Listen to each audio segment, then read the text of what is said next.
this is Dr. Lenora Coleman, President and founder of Healing Our Village, and I want to welcome you to For Your Health. We're really starting to hit our stride here. I'm feeling more comfortable about the show and coming to you every Saturday. Now, what I need is everybody out there to call their friends, their families, their church members, everybody that they know, because we need to have all 6 million African Americans in this country watch For Your Health on Saturday. All right. But, I know that's not probably possible. So that's okay because it's on my website, HOVhealth.com, under video on demand. It's on my YouTube channel, Healing Our Village. So even if you miss us on Saturdays, I still want everyone to watch our topics. Right now, we have 3 excellent programs up there on COVID-19 that were done by the leading African American experts in this country. This month is Heart Month. So for the last 3 weekends, I've had cardiologists from around the country who are experts in what they do talk to you about heart health. And today we have another one of these amazing African American physicians who I actually happens to not only be a colleague but a good friend of mine. We've done a little bit of partying over the years. She actually went with me to the Caribbean to do a health fair there. And that was a lot of fun. And her name is Dr. Yolanda Lewis Ragland. She's my inspiration to try to look as beautiful and as thin as she is. So I always look toward her to give me inspiration. And Yolanda, I just want to just thank you. Thank you for being here today. All right. Well, thank you for having me. I'm excited. I am excited. So, but yeah, we have done a little bit of partying, but it's always work. It's always in between work. That's right. That's right. I'm a believer in a little work and a little play. I think that's important. You have to balance. It's called balance.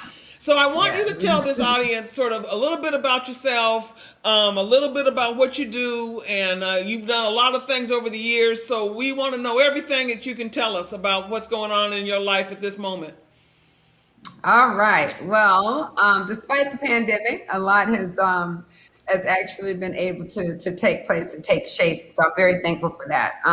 So who am I? My name is Dr. Yolanda. I lovingly go by that because I think in the community it's very easy and very accessible.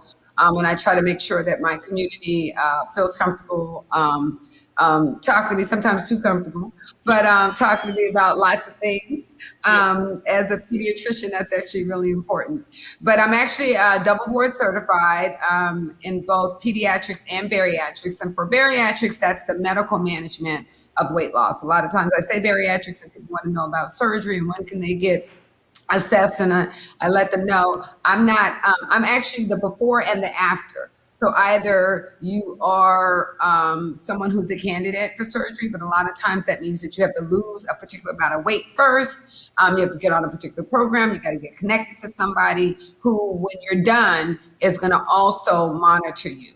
The other thing about it is that if you can do it properly, then we could just do this in a medical management way, just with meal planning and supplements and just helping boost metabolism and balance hormones. So that's those are the things that I do.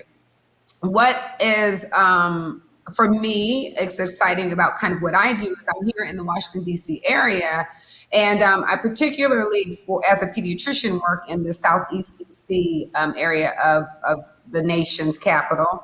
And this is a very vulnerable community, and which is important to me because one of the things that I'm passionate about is helping families find good sources for affordable, healthy choices, as well as make some nutritional decisions based on their economics, which is oftentimes their resources are generally low. And then sometimes it's just a matter of education. Those who do have the resources are still making poor choices because they don't have the information. So my job, or my goal rather, is to connect those dots. And help those families make better decisions, and then and help the family become healthier as a whole. And in another space, if you will, which most of us have multiple hats, I'm actually, you know, a part of the conversation about closing the gap of health disparities, raising the awareness about health equity, as well as speaking about and finding strategies for folks to talk about racism in medicine, and the conversation about inclusion and diversity in the workplace as it relates to healthcare and the sciences. So these are sort of the areas that I am the most active in, if you will, and that I'm the most passionate about. Yeah, yeah. So a couple things I want to let the audience know. So when you talk about bariatric surgery, generally, in most cases, not all, but in most cases, we're looking at people who have what they call morbid obesity. They're pretty big, right? But you and I have sort of devoted our careers and our lives to trying to get people not when they're at 40 BMI, body mass Before they get index. there. We're trying to catch them when they're at the 30 body mass index or 35, and see if we Yeah, can move them back down, right? And because yeah. you have written books about this, you have shows about this, you actually walk the walk and talk the talk. See, there's a lot of people talking the talk, but they're not walking the walk. And so when I Right, right. first, we first met, what I was so impressed with is you were really focused on, childhood obesity. You were really focused on your adolescence because you had so many kids walking into your clinic who were, 200 pounds or Yeah, more. yeah. And so I remember you started actually doing a hip hop class. You were doing an exercise class. And I think that that's so important. So, one of the things of working with you and your company and the people that are working with you is that we can really help people right now make a change, right? So that they don't Absolutely. have to have surgery. We don't want surgery if we can avoid it, right? And it isn't always what it's wrapped up to be. Those of you who know, there are sometimes complications after surgery, dumping syndromes, metabolic syndromes that can occur. And it doesn't occur in everyone, but it can occur. So our goal is to catch you before you get there, and recognize that we really do have the power on the inside of us, but we have to tap into it. And again, you got to have the resources, you got to have the information. And so like you say, Dr. Coleman says, you got to find your village. You got to know who it is that can help you achieve those goals, and Right. how can you achieve those goals. And when I say how, what I think is extremely important is finding tools. It's finding people and it's finding tools. What tools can you apply consistently, right? Meaning things like meal plans, supplements, know that you should be drinking water, know how much exercise you should get. Those are really important. And so I just wanted to point that out and point out. So for children, one of the things decided to do is because I found that I was often counseling, and all of us are human. So there are days where I would have a session with the family, and it was great, pitch perfect. I'm talking about things that they're interested in. They're actually interested in receiving what I'm saying, and it's a great conversation. Then there are days where I'm trying to get through, and they have so much else going on that we really can't focus on the child's weight right now, because emotionally there's some stuff happening in the family, or it's a pre-op, or there's all kinds of reasons that you don't really get to have that conversation. So for consistency, I really sat down and decided the only way I could do this consistently in terms of getting a message out was to write this down in a book.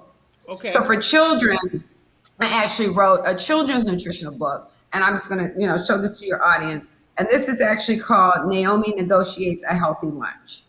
And this book is based on my own youngest child of 3, and really some challenges that she would have. She's one of my carboholics that I'm constantly working with, and she does really well now. But there were times where she'd come home with things in her lunchbox that I didn't send her to school with, and I found at school they were constantly trading Yeah, foods, they're and these were bartering. things They're bartering. yeah. And she was taking all the junk because she couldn't get it at home. And they were, and I was letting her know they were excited about all the fruit and all the great things she had because they weren't Wow, getting it at crazy. home. And so that was so it was just from a learned experience, so the experience that I actually had with my own child that made me, write that book. And it's received very well. I'm actually partnered with a couple of schools in Southeast DC that receives that book from me.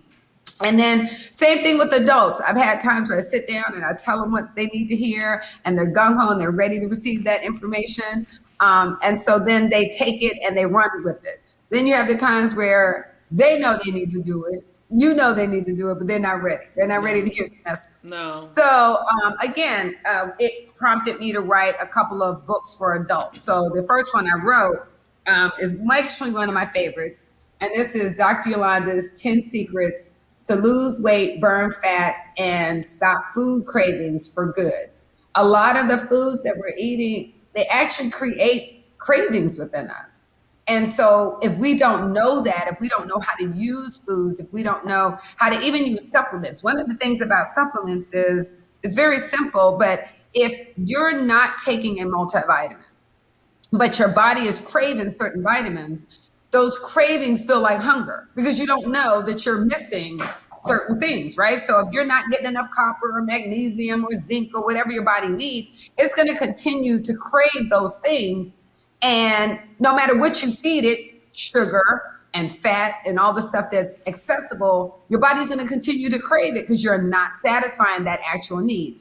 I wish we were like cars and the lights would come on that actually told us that it's the brakes, or it's it's the headlight, or it's the Or the oil is engine. low, right? Right. We don't get those particular buttons, but we know there's something, and it's Yes. kind of generic. We're just trying to figure it out, and we're navigating. And what we end up doing is whatever's our habits take over. So if you're constantly eating sugar and constantly eating high fats and not really drinking water, that's the stuff that you're going to constantly do, but you're not satisfying yourself and you don't know why you're still craving. Oftentimes it's because you're not getting enough supplements, enough vitamins, enough Right. nutrients. And again, we're habits of creature. You eat the same things all the time. We're not varied in our diets, right? We're regional. So if you're not getting enough, and again, people don't know that their bodies need copper. They have no idea that copper is an element that is responsible for certain processes within, enzymatic processes. They don't know that. You and I know that because we've taken chemistry. We know these things. But there's so many little things that I try to teach people about themselves that we don't come with a manual, right? Right. That being said, the second book was Soul Food Therapy.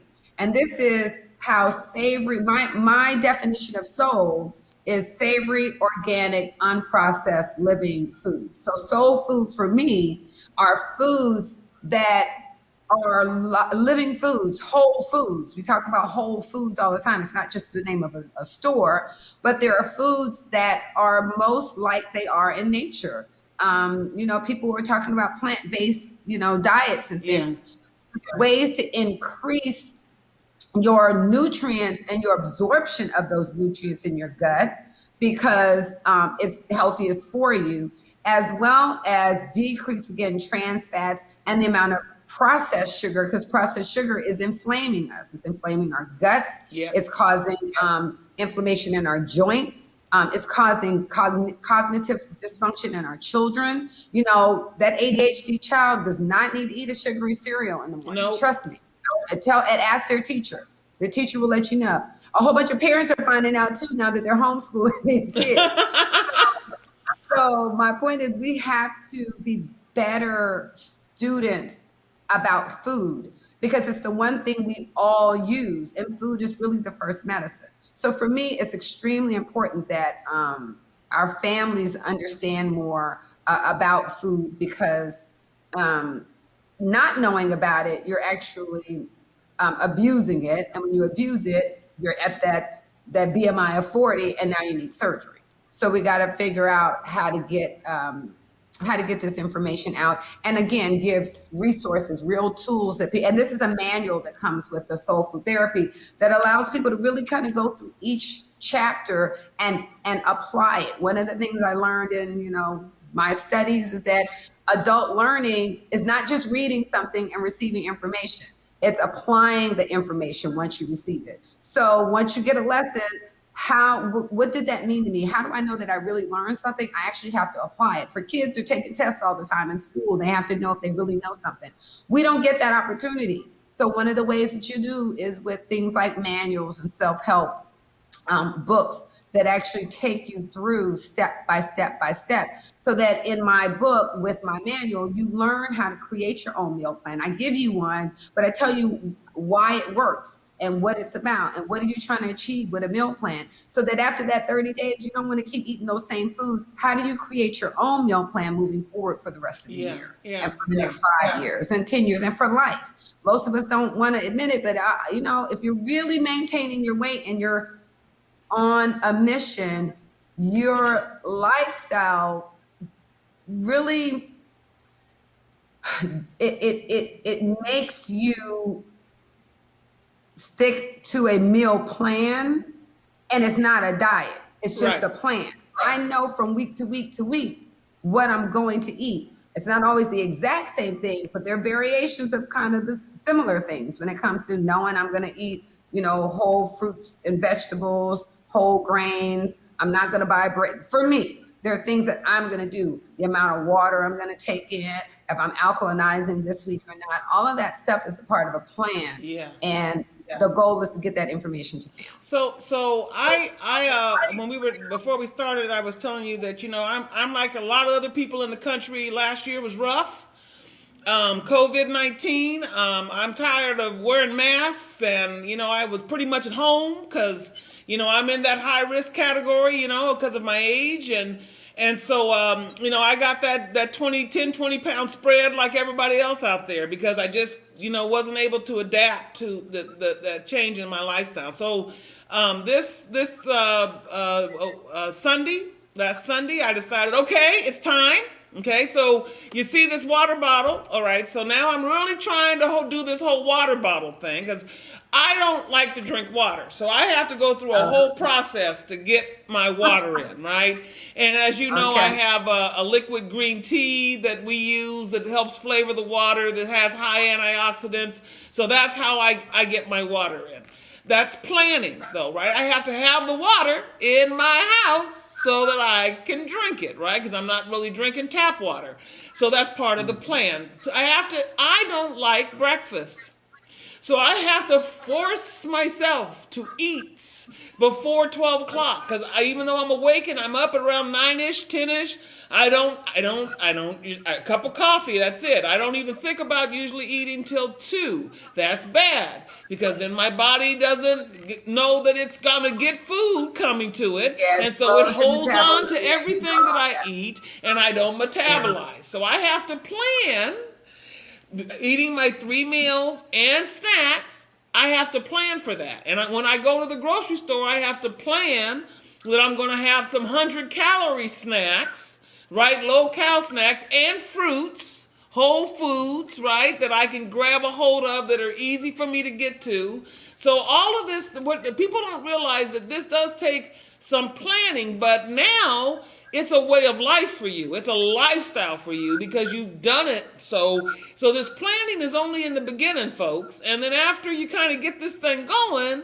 then it's not so hard for you to do this. Now, I think you're in a hotel. You're having a Zoom event, I think, this weekend. Tell us about what's going on with your event so when people can potentially maybe tune in. Yeah, so I am. I'm down here at the Wyndham, and it's where my production team is going to show up on tomorrow. I am having a virtual event. Now, I have an annual event each year. This is my 3rd annual that I started. I actually started it before I made it an official event, but it's a heart health awareness event. This year, I actually pivoted a little, and it's actually a heart health and health awareness event. And the reason is clearly because of what we've seen with COVID, it's not just heart health that we need to be aware of, but we need to be aware of a lot of our underlying issues, and health disparities is what got us sort of in the predicament we're in now, right? Right. So prior to COVID-19, heart disease was the number one killer in men and women, particularly women and African American women, because we were starting to outpace men. There's a whole lot of things I want to compete with men about, but it's not a heart disease. So here we were. We didn't just compete with them; we surpassed them. Right. Knowing how overly competitive we are. So here we are now talking about the fact that COVID-19 is really the number one killer for at least this time. But who did it wreak havoc on the most? It wreaked havoc on, and it's still wreaking havoc. We're talking about COVID-19 and how the pandemic was last year and how many people had a hard last year. We're still having a hard year. Yes. We're only in February, but now that we're talking about this vaccine, we have no idea when we're going to come out of it. That's part of the anxiety. The anxiety is, when is this thing going to end? Are my kids going to go back to school? If I'm a teacher or a frontline worker, an essential worker, am I going to be able to get the vaccine? If I get the vaccine, are my kids going to be able to get? There's so many things that we're stressed out about, and it's really unfortunate. And like you said, it lends to people comfort eating, overeating, not exercising because they're afraid to go out. They have, now that we're economically challenged, not everybody can, I was blessed. My birthday was this past summer, and I already knew I wanted to get a Peloton because I said, we're not going to be moving out of this anytime soon. That was just my belief. And so I'm prepared for that. Well, a lot of people didn't. And now they're in this situation and they don't want to go to gym. I haven't been to a gym, not simply because, mostly because of COVID, but there's just no way I personally am going in. Some places have lifted restrictions. I do a lot of walking outside, but now here's the weather. The weather has changed, right? And you have snow. So we have to, again, it was the planning. So the point I'm making is now with our event, what we looked at is, it's heart health and health awareness. Prior to COVID, I loved what we were doing. We were connecting with the community. We had different children would come, and I think the best way to educate adults is to use children. Right. I remember as a child finding out that if you smoke cigarettes, you got black lungs. This is all I remember. And I remember going home, and my mother at the time smoked cigarettes. I had no clue. Well, the moment I found this out, I was relentless. I talked to her every day about the fact that her lungs were black. Did she know? I think that lasted a week before she stopped smoking. She was so tired of this little girl who was fussing and, I love her it. out. And I'm telling you, my biggest advocates, my catalysts for change in most families are the kids. When I tell a family what they can and can't have, what they should or should not have, what they should or should not do, every single time, I promise you, they come back and the kids are the ones dropping the dime on the parents. Well, we were supposed to do X, Y, Z, but she keeps or he keeps, or they're still drinking, sodas, or they're still, and the parents look at the kids like, wait, are you really selling me out? I'm like, kids are so great. They're so honest. They want to have a good grade, right? They want to do good. Most kids want that validation that they're doing what they're supposed to do. Yeah, they do. But when you're holding them back, they're going to tell on you. That's right. Would do it. So what I loved about our event is we would use kids, and the kids were the ones that were doing the educating and the motivating. And and it really was for twofold. And I call it Dr. Yolanda's heart-to-heart red carpet affair. But it was a heart-to-heart conversation between children and adults. And the reason is there's two parts to the conversation. One is, as children, they need us to be around. They need us to live long. They need us to be here to grow up. Children deserve to know their grandparents. That is our responsibility to them. The second part of the conversation is they need us to be good examples. They're going to do what you do. If you're sitting on the couch eating bonbons, watching television, and you say to your child, go outside and play, that's not always going to happen. They're going to sit there and do what you're doing. We are living examples, living, breathing examples.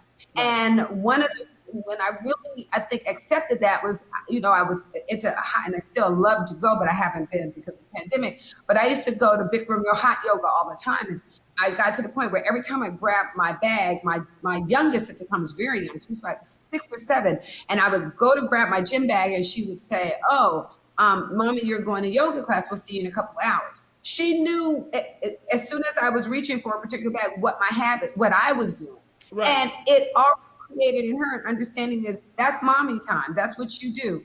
You come home, you do this, you do this, you take care of us, and you take care of you. We are teaching our children what's important by the habits that we have. Yep. And so if you don't drink, if you don't purchase water in the house, guess what's not important? Drinking water. If you don't purchase fruit and vegetables in the house, guess what's not important? Eating fruits and vegetables.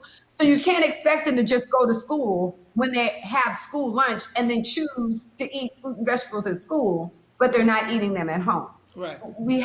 There's a disconnect. And so that being said, so that used to be the fun part of it. We used to use kids. This year we couldn't do it. So one of the things that naturally came out of the pivot for this year is that I decided I'm not going to just focus on heart health. I'm going to focus on health disparities. And, sometimes God makes you look like you're smarter than you are. Right, exactly. So I had already decided, I had already been feeling a certain way. You're talking about the things that you were dealing with, even as a health professional, right? Dealing with the overeating and gaining the pounds. And you tell people about this. So you almost feel worse when it happens because you feel like I know better and that's what happened with me as a health professional. I'm going to work every day, ass on my chest, helping my community, but I was needing help myself. I watched the George Floyd killing like everybody else. I watched the stuff that went on with Breonna Taylor. I was feeling stressed out. We're all at home quarantining, seeing all this stuff happen. We're seeing that the health disparities are causing so many issues. I still have to go to work every day because I'm essential. I'm a frontline worker. So I was stressed out and scared of what I might bring home. I'm not going upstairs to my kids as soon as I walk in the house, washing, cleaning, up before I even go see them. So all of this anxiety, and I thought, I can't be the only one feeling this. And so I began journaling about it, but I reached out to some colleagues and found out they were feeling the same way. So born out of that was the book that we're launching at our event. And the book is called Navigating a Triple Pandemic. And it's healthcare workers of color confront racism in America, health disparities in medicine, and the trauma of COVID-19. Right. And that's the triple threat. That's the triple threat. It's a triple pandemic. Wow.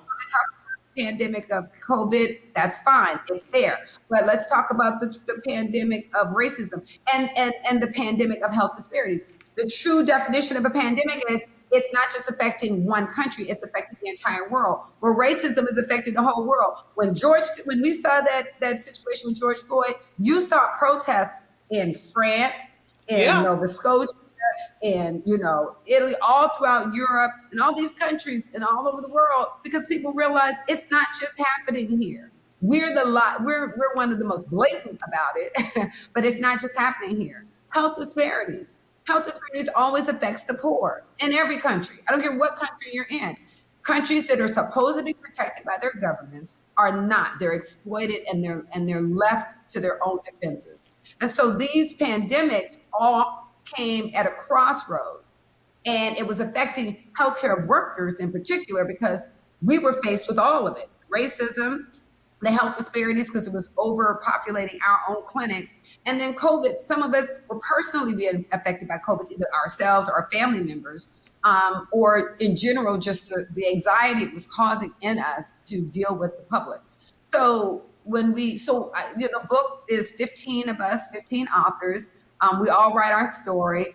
And we're launching the book. Like I said, God makes you look like a genius, but it wasn't planned at the same time. It kind of happened. That's always the way it happens, right? He just dropped something on your heart, and all of a sudden, it just happens. Some of my best ideas were him just dropping things on my heart and making it happen. It's the obedience. I'm telling everybody every time. So many of us get inspiration.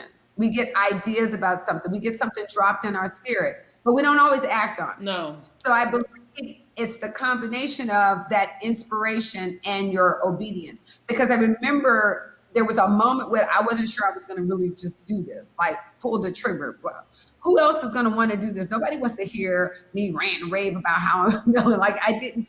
But the obedience was, if you told me this, if you gave me this to do, obviously I'm not the only one. And again, when I connected with others, that the fact that it was able to be done in such a time that it's actually being launched at the same time, and now we could actually incorporate it, since we are talking about health, heart health and health disparities, it was the perfect combination. So what I liked about it is that these virtual events are not easy, first of all, to pull off. No. Secondly, it's very difficult to make them interactive. It's difficult to attract an audience. We've had to increase tickets twice now. We're up to 300 registrants. When I had it in person with people in the community, I actually did very well and was very proud of my 100 participants that came for both, because it was the first time I had done it in person. But now we're up to 300 because it's national now. People are sitting at home and people are interested, in meeting the authors and getting this information as well, having this conversation, as well as, and I'm going to finish this up because I could talk about this forever, but the second half of it, which is the part I'm really proud of as well, is that we're interactive. We have interactive sessions. We are actually offering real life practical things to address all the stuff we're dealing with, right? So I have a yoga class, I have a meditation session, and I have a healthy cooking demo. And so what's going to happen is people get to choose 2 out of 3. You always feel like, oh, I can't, I want to do all of them. Well, we're going to do a 15-minute session, a break, and another 15-minute session. So you can choose 2 out of 3. You can do meditation and yoga, meditation and a cooking demo, and yoga. So, it doesn't this matter. is going to happen tomorrow? All happening tomorrow. And how do they find out about it? Where do they go? What's your website? We're on Eventbrite. And the last thing I'm going to mention that is that we're also honoring Mayor Muriel Bowser. We all know our condolences. She actually just lost her sister to COVID. But we had already contacted her office, and we're honoring her. We honor somebody each year who is a champion of heart health. But there's different ways that you can be a champion of heart health. Physical health, mental health, social, and for her, it's social justice and the Black Lives Matter, the unapologetic sort of declaration that Black lives matter and that we matter. Right. And so that's one of the reasons. So I just wanted to mention that. But so my website, Dr. Yolanda Cares Foundation, you can go on there, or you can just go on Eventbrite and get a free ticket. And that's the great thing. So if they go on Eventbrite, what do they put in? I hate giving bit.lys, but it's if you just look up the date, it's Dr. Yolanda's 3rd annual Red Carpet Affair. Okay. But what I can do is when we post about it, or if you put it on your website, we can actually put the actual link, the bit.ly link, which is bit.ly. Yeah, exactly. Yeah, you know what I mean? It's all of that. But it's Dr. Y 3rd Heart to Heart. But the point is, I just want people to know that it's interactive. It's going to be fun. We're going to get introduced to the authors. And because it's not live, you're going to be able to have as many as participants. I mean, if you hit your 300 mark in good old days, and that's all the space and meals you had, then you had to cut it off. But the internet allows you to make this thing, bigger. I wanted to also just say, comment on something you said. So health disparities, as you know, Healing Our Village has been doing health disparities my whole career. For the last 40 years, I've dealt with health disparities. And what's interesting to me is all of a sudden, COVID-19 hit, and all of a sudden people are talking about disparities in care of African Americans. Well, I've been talking about disparities in care for African Americans for 40 years. So, it's good that the light's now been shined on this. But, what I'm trying to do with For Your Health and with this show is that we need to stop the disparities. So today, this month is Heart Month. We're talking about heart health, and I want to stop hypertension. So this month we had a beautiful program with Dr. Wallace Johnson from University of Maryland. He was my expert. We talked about everything you needed to know about hypertension. Everybody should go up there and look at it. It's up my YouTube channel. I need you to know your numbers. People need to know your numbers. You're encouraging them to, part of the planning and meal planning is doing some measuring because you got to know your portion sizes. So all of this stuff is part of what we have to do. And so these disparities are not going to go away until we as a population, we as a people, decide that we are going to make a change in what's happening with us.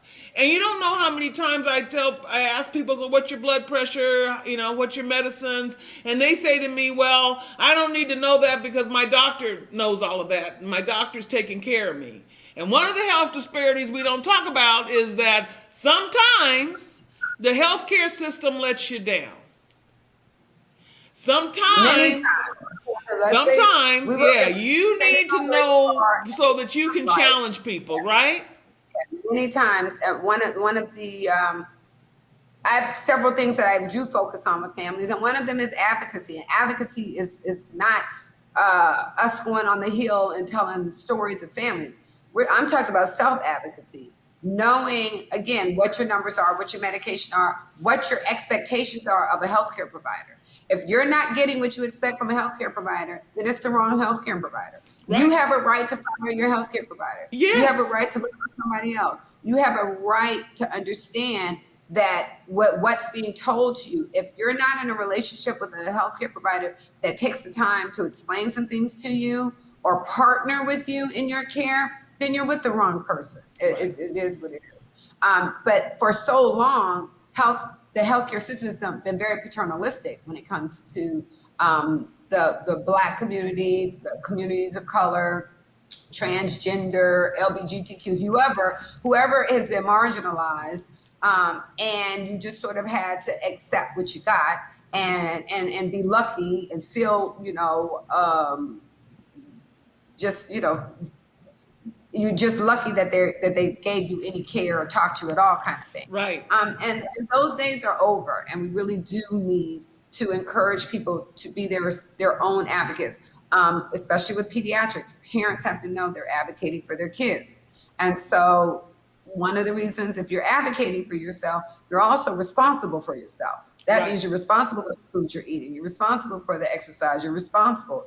And we got to take on that responsibility and share in our care. So that's extremely important to me. Yep. So we can, people think this is sort of outside of our control, that we can't really make a difference, but that's not true. Because what's killing us is cardiovascular disease. We're talking about heart failure. We're talking about coronary artery disease. We're talking about hypertension. And those are things that like a few lifestyle changes, and it doesn't have to be radical. You know what I mean? You don't have to do a lot of radical changes, but just a few small changes. Like right now, I said I started my meal planning. I'm trying to get fine by July so I can get in my bathing suit and look kind of cute, so that the brothers will look at me. I'm still 67, but I'm still trying to make sure that the brothers think I'm looking kind of cute. And so I'm trying to focus on this, all right? And I had to make some changes. And so now I'm concentrating on this. And my goal is to lose 5 to 10% of my body weight. Because if I can lose 10% of my body weight, that's going to go a long way to making sure that my blood sugar stays down, my blood pressure stays down. You were talking about joint pain and, pain on your joints from overweight. All of that's going to get better, right? And not to mention I can get into some of them clothes in my closet that I can't get in right now. Okay, and I spend a lot of money on them clothes, and so it's real important for me. That's important because I got some real cute stuff in there, especially my summer stuff, right? So all of this is within my control. It's in my control. I decide if I drink this water. I decide how much I'm going to eat, if I'm going to go back for seconds, if I'm going to eat a ton of carbohydrates, which I know turns into sugar and not good for any diabetes or pre-diabetes that I might have. Listen, I'm a martini lady. You know I like a cocktail. I love my red wine. I have to, I can't have it like that when I'm trying to get this weight. So I'm going to have to make a few sacrifices, but it's worth it. I remember I've been doing this. I've been battling my weight since I was 8 years old. And one of the people that I was working with, the trainer, he said something what was profound to me. And what he said to me is that food doesn't taste as good as thin feels. And that really has always stuck with me. It's true. Because I know that when I'm down and my weight's down and I'm in my wardrobe and I'm feeling good and I got lots of energy and because I'm eating right, I'm feeling pretty good. I'm feeling pretty good. My whole outlook on life changes. And so this is what you teach to your kids and their parents, because you do a family affair kind of a thing. This is what you're going to be talking about tomorrow at your event, right? And they're going to have various groups and those kinds of things. Yoga is a meditative exercise where you can decrease your stress, and cooking demonstrations you're going to do, right? So you're going to show them how to do some meals that are fast yet healthy, right?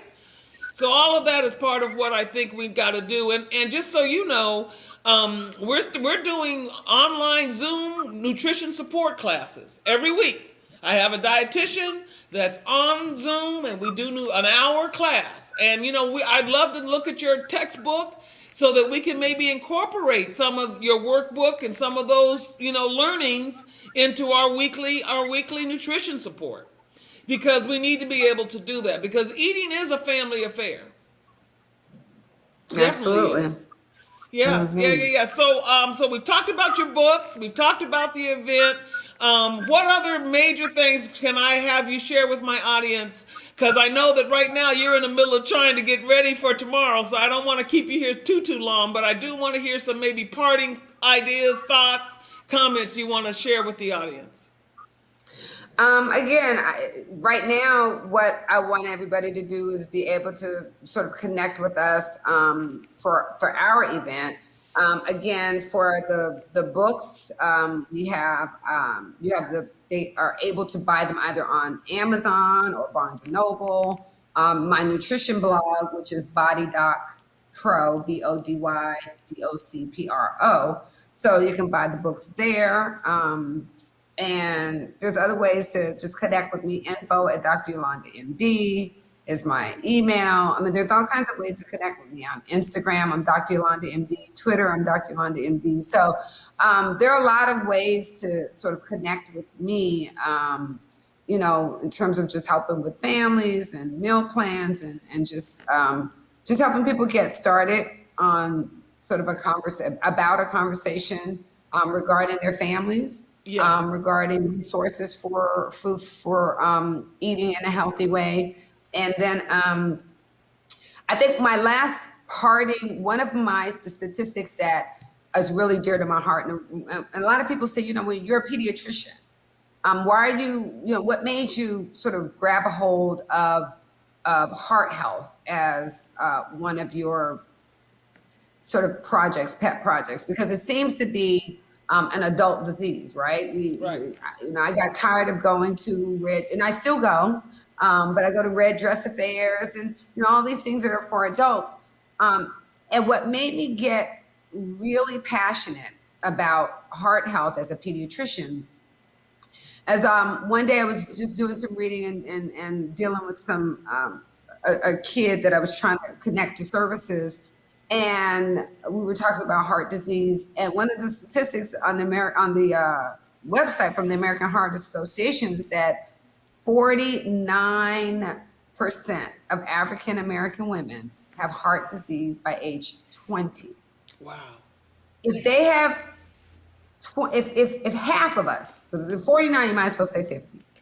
If half of us have heart disease by age 20, then obviously we have it at 18, at 17, at 16. At some point, it's starting somewhere, because by the time we hit 20, it's 50% of us. Yeah, that's and crazy. That means 10 girls in a room, 5 of them have some heart disease that they just don't know about. There are 2 events that are taking place in my 2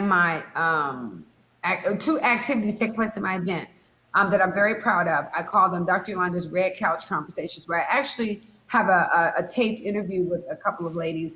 One of them, lo and behold, is 19 years old. Oh, it's an wow. amazing story, conversation. And it was sparked by having her mother having gone to the event that I did. Okay. And when I gave that statistics and some other information, it prompted her to do some things, and she found out something that they would have never found out had she not had it. Because I wasn't the child's pediatrician. I was only giving a talk at an event that her mother attended. And her mother She had heard, been okay. actually a pediatrician all of her life. Wow. And when she went to her first physical as an adult, about to go off to college, they find out that she had an enlarged heart, stage 3 chronic kidney disease, Oh and no. hypertension. That's It crazy.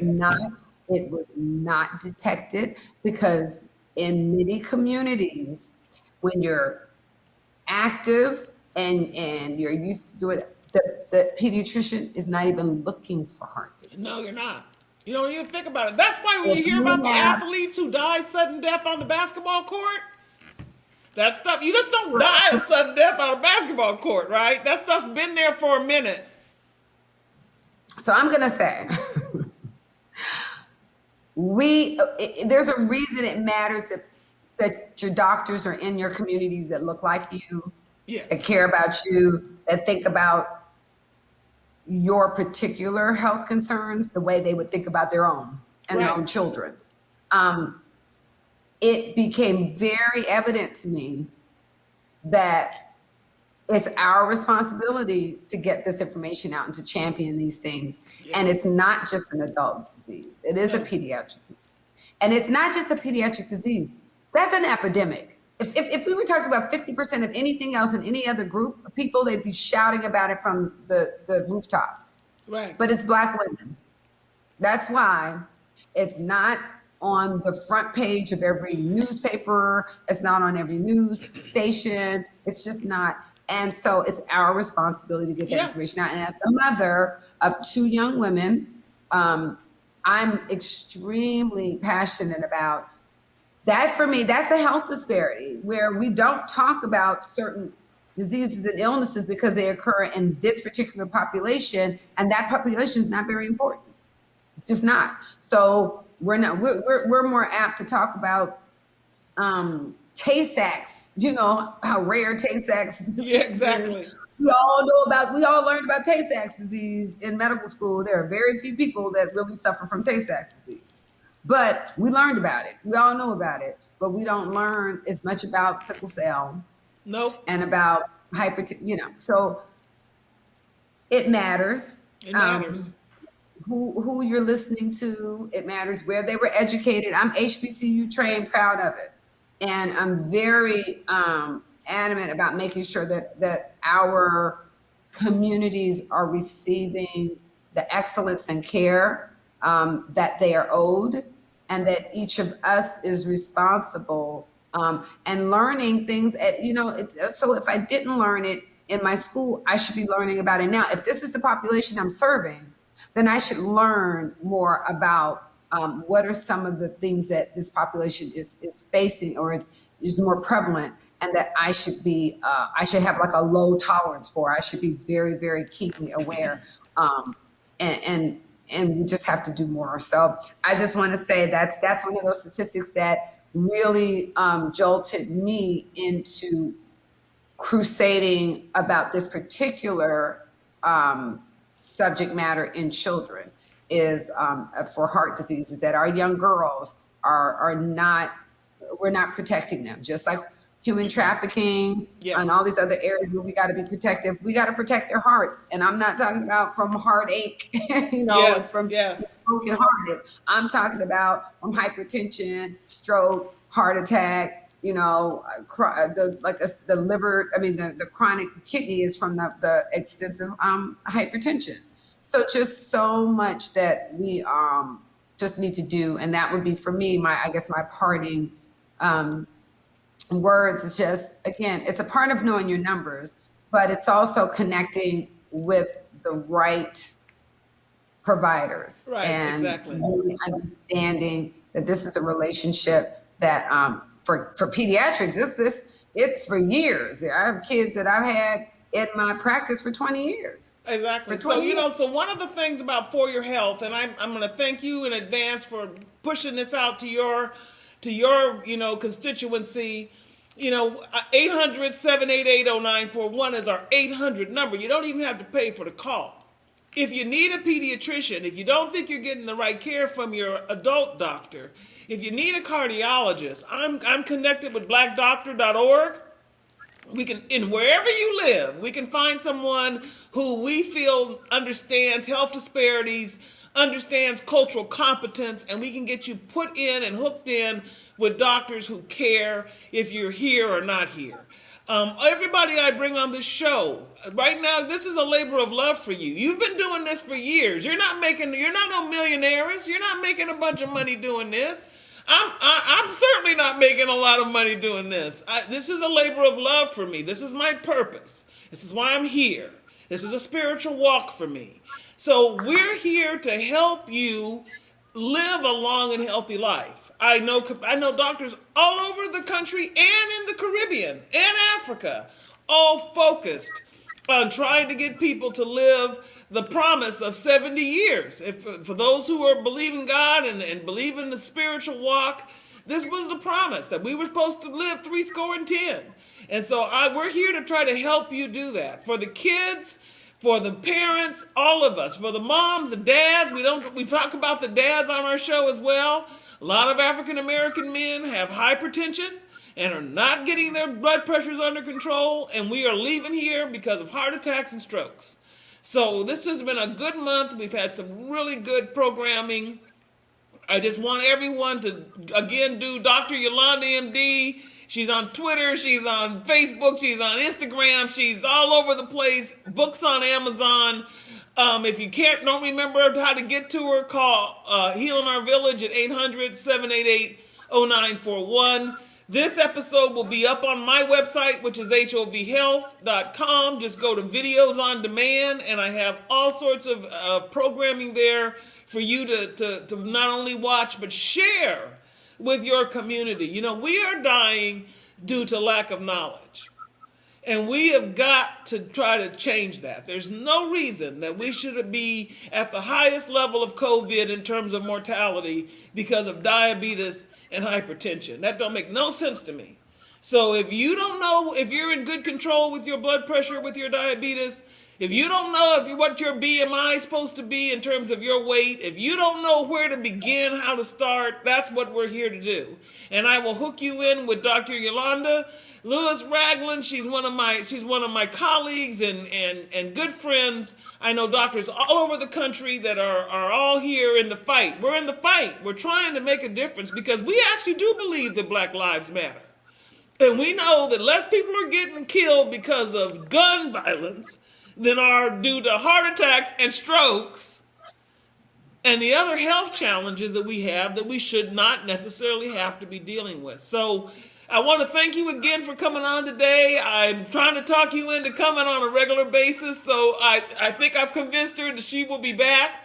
So thank you again for tuning in to For Your Health. Thank you, Dr. Ragland. I'm going to let you go now so you can focus on your event. It sounds like it's going to be amazing. And again, thanks so much for tuning in today to For Your Health. Thank you guys for having me. And thank you for what you're doing for the village. We appreciate you. Got to do it. Got to do it.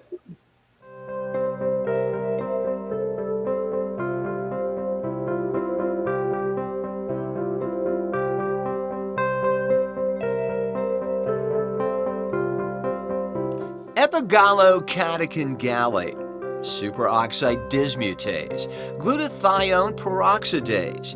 Now, those are names you probably aren't familiar with, but you should be. Those are antioxidants known to fight free radicals. In fact, did you know that some viruses are actually alcohol resistant? One major study showed that by adding the epigallocatechins from green tea, it killed the virus on contact. Please allow me to introduce myself. My name is Mark Johnson. I'm here to share with you an exciting new, technologically advanced, patent-pending green tea hand sanitizing wash from Handout Protection.